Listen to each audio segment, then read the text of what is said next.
Matthew 25:14, it says, it's like a man who's gone on a long journey. That's a picture of Christ who's gone on a long to heaven and is going to return after, now it's 2000 years. 14 వచనం, ఒక మనుషుడు దేశాంతరమునకు ప్రయాణమై వెళ్ళెను. ఇది క్రీస్తుని చూపిస్తూ ఉంది. యేసుక్రీస్తు ప్రభువారు కూడా ఇప్పుడు పరలోకానికి వెళ్ళారు. ఆయన వెళ్ళి ఇప్పటికే 2000 సంవత్సరాలు అయింది. Who called his own slaves and entrusted his possessions to them. The gifts of the Spirit are God's possessions, they're not ours. తన దాసుల్ని పిలిచి తన ఆస్తిని వారికి అప్పగించెను. ఇక్కడ ఆత్మ యొక్క తలాంతులు అనేవి దేవునికి సంబంధించినవి, మనకు సంబంధించినవి కాదు అవి. He's entrusted them to us to be used as stewards for his glory. తన మహిమ కోసం ఒక మంచి గృహ నిర్వాహకులముగా మనము ఆయన సేవించాలని అవి మనకు అప్పగించబడ్డాయి. We're not supposed to use any gift that God gives us for our own glory, and yet so many people are doing that. దేవుడు మనకిచ్చిన తలాంతుని మన సొంత మహిమ కోసం మనం ఉపయోగించకూడదు. అయినా కానీ చాలా మంది ఆ విధంగా ఇప్పుడు చేస్తూ ఉన్నారు.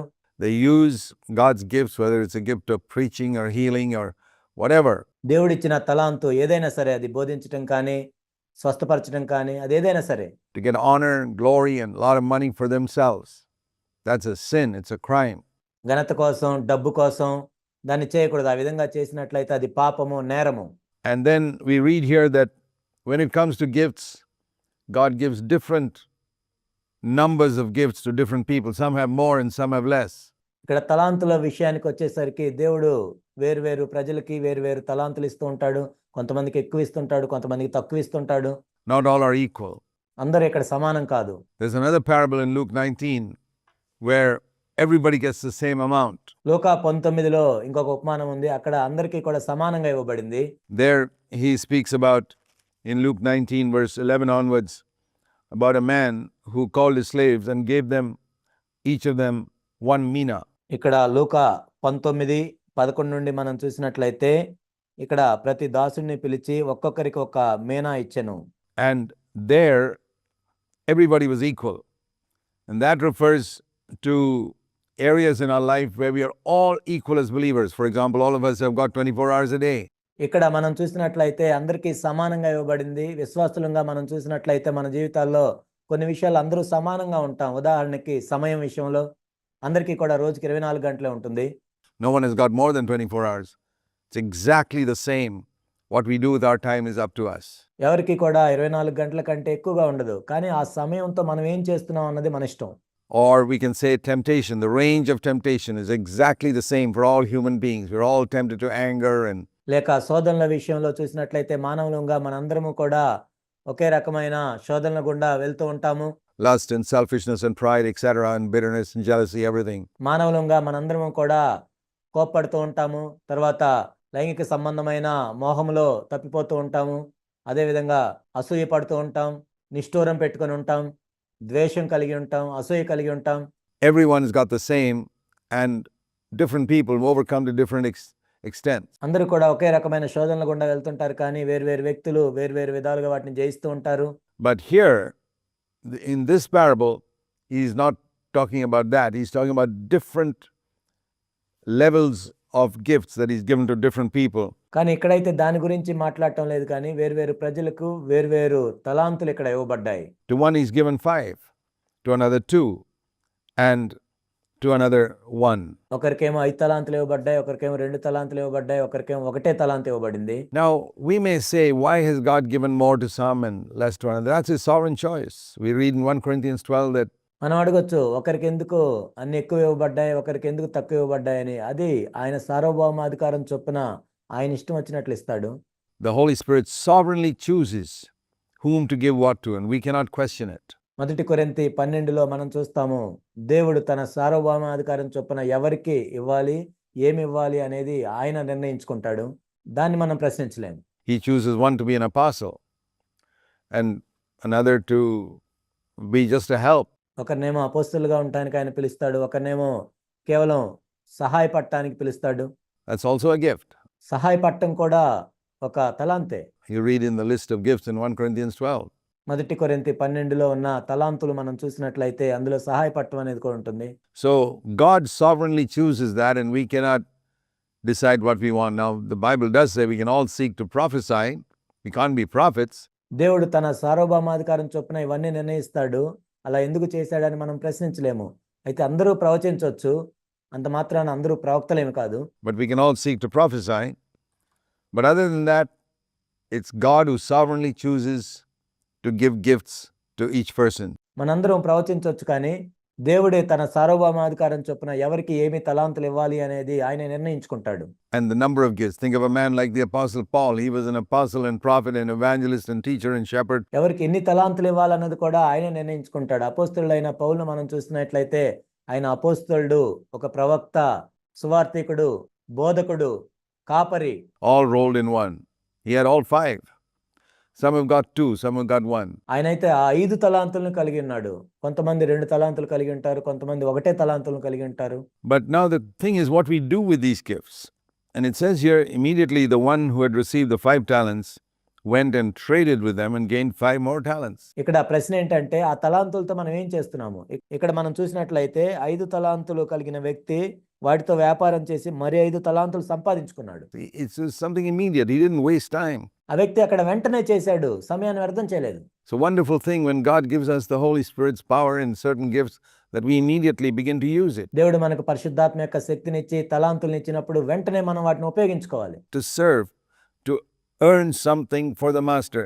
ఆయన్ను సేవించటానికి, యజమానుడి కోసం సంపాదించటానికి. See, he wasn't earning for himself. ఇక్కడ ఈ వ్యక్తి తన కోసం తాను సంపాదించుకోవటం లేదు. The 5 talents that he got was to be given to the master. తాను పొందిన 5 తలాంతులు కూడా తన యజమానుడికి ఇచ్చేశాడు. And that's the important thing. We must remember that when God gives us a gift and we get something from it, it's his. దేవుడు మనకి తలాంతులను ఇచ్చినప్పుడు, దాని ద్వారా మనం ఏమైనా పొందినప్పుడు అది దేవునికి చెందినదే. దాన్ని మనం ఎప్పుడు మర్చిపోకూడదు. Whatever profit you get from the exercise of your gift does not belong to you. It belongs to the Lord. ఆ తలాంతులను ఉపయోగించుకోవటం ద్వారా నీకు ఏ లాభం కలిగినా అది దేవునికి చెందిందే కానీ నీకు చెందింది కాదు. And the one who is faithful will recognize that. He won't take the credit or glory to himself. He'll give it all to the Lord.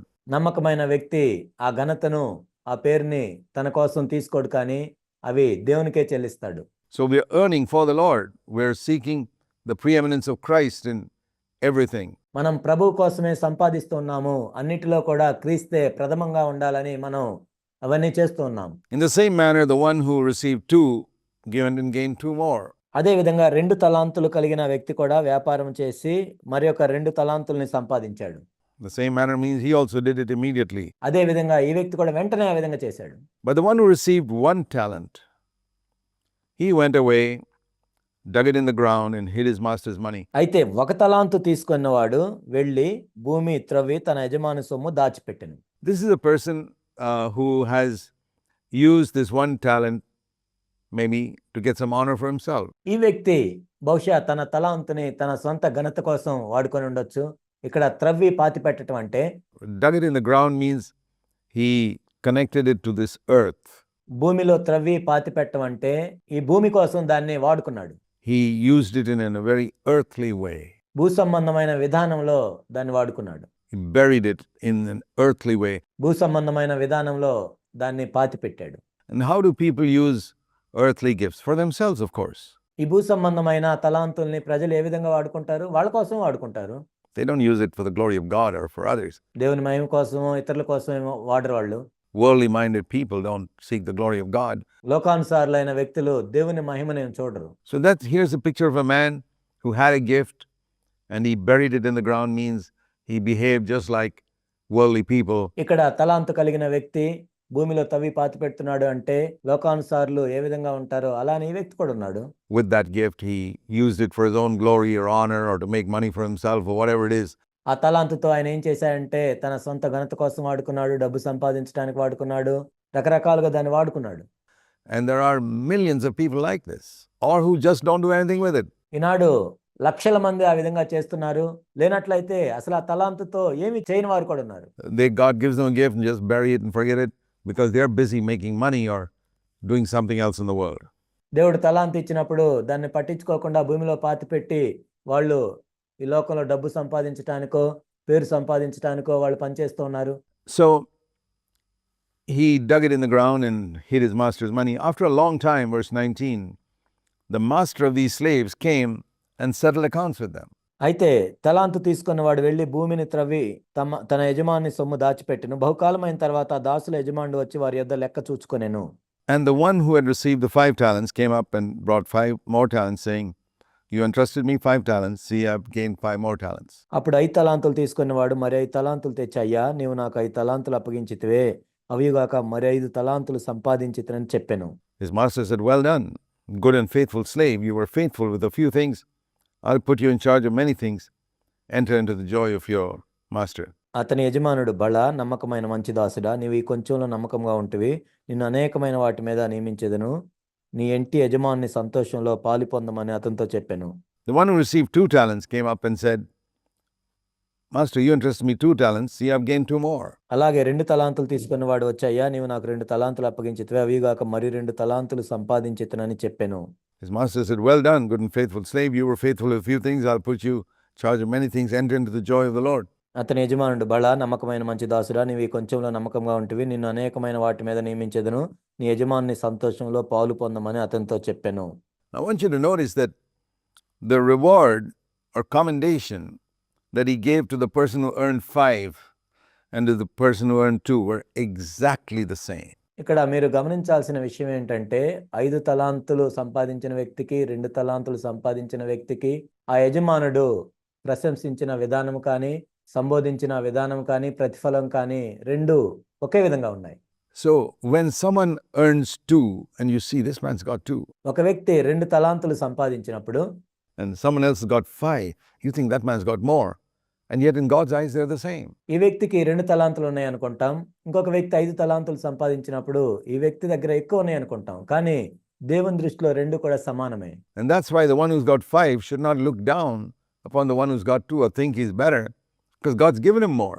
ఎందుకంటే 5 తలాంతులు కలిగిన వ్యక్తి 2 తలాంతులు కలిగిన వ్యక్తిని చూసి తక్కువగా చూడకూడదు. ఎందుకంటే ఈ 5 తలాంతులు సంపాదించిన వ్యక్తికి దేవుడు ఎక్కువ ఇచ్చాడు, That's why he got more. అందుకే ఆయన ఎక్కువ సంపాదించాడు. God's given this man less, so he's expecting less from him. ఈ వ్యక్తికి దేవుడు తక్కువ ఇచ్చాడు కాబట్టి ఈ వ్యక్తి దగ్గర నుండి దేవుడు కూడా తక్కువగానే ఆశిస్తున్నాడు. And ultimately, it's a question of percentage. కాబట్టి ఇక్కడ మనం చూసినట్లయితే ఎంత శాతము వాళ్ళు సంపాదించారు అనేది ముఖ్యం. If you got 2 from 2, you got 100%. 2 తలాంతులు ఇచ్చినప్పుడు 2 తలాంతులు సంపాదించినట్లయితే 100% ఆ వ్యక్తి సంపాదించాడు. You got 5 from 5, you got 100%. 5 తలాంతులు ఇచ్చినప్పుడు మరొక 5 తలాంతులు సంపాదించాడంటే ఇతను కూడా 100% సంపాదించాడు. Now the man with 5 talents had got only 2, he'd have got only 40%. ఒకవేళ 5 తలాంతులు అతను తీసుకొని 2 సంపాదించినట్లయితే కేవలం 40% మాత్రమే సంపాదించుండేవాడు. It would be much lower than the man who earned 2. ఈ 2 తలాంతులు సంపాదించిన వ్యక్తి కంటే కూడా అప్పుడు ఈ వ్యక్తి తక్కువ సంపాదించినట్లు అయ్యేది. And this teaches us that we cannot compare our results of our service with one another. కాబట్టి మనం సేవ చేసినప్పుడు వచ్చిన ఫలితాలని ఒకరితో ఒకరు మనం పోల్చుకోకూడదు అని ఇది మనకు తెలియజేస్తుంది.